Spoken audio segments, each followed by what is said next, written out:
What's up, guys? Today we're going to be talking about break-in miles, what they are, why they matter, and how to do them properly.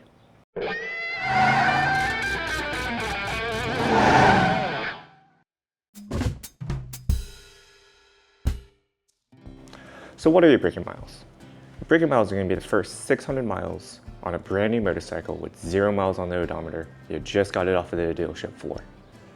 This is going to be a very important period with how you ride your motorcycle to ensure that your engine and other components are running optimally and without significant damage. So why do break-in miles matter?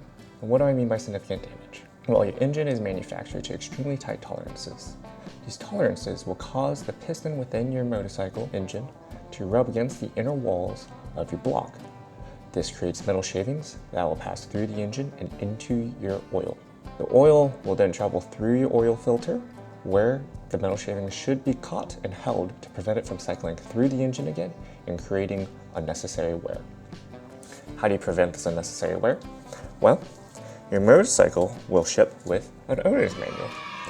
In this owner's manual, you'll get some useful information, including how to properly break in your motorcycle. Most owner's manuals will recommend riding moderately for the first 600 miles.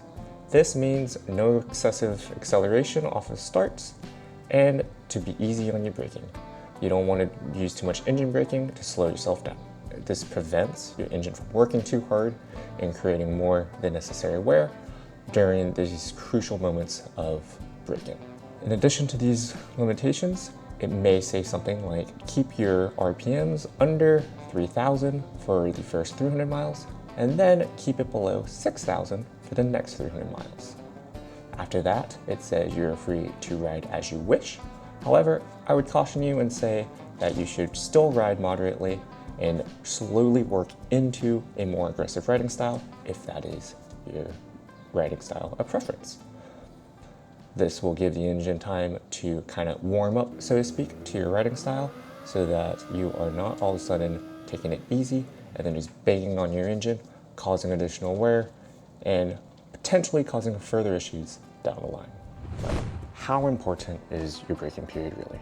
Well, one group did a test, far from scientific, but interesting nevertheless, where they had 2 identical engines in one bike. So they measured both engines before running them to see what their starting dimensions were. Then they ran the engines. The first engine they ran to the break-in spec. So they followed all the manufacturer guidelines and took it nice and easy for those first 600 miles. Then they swapped the engines in the same motorcycle and took it out to a track and ran it as hard as possible. Obviously, not following the manufacturer's recommendations. When they compared the engine wear between the 2 engines, they actually found no differences. I believe the numbers were identical across the board. This would imply that the wear between rider like your Stoller or following the manufacturer's recommendations to the leather do not make that big of a difference on the braking. However, I am a cautious rider and I will be following my manufacturer's recommended guidelines to the letter as best as I can.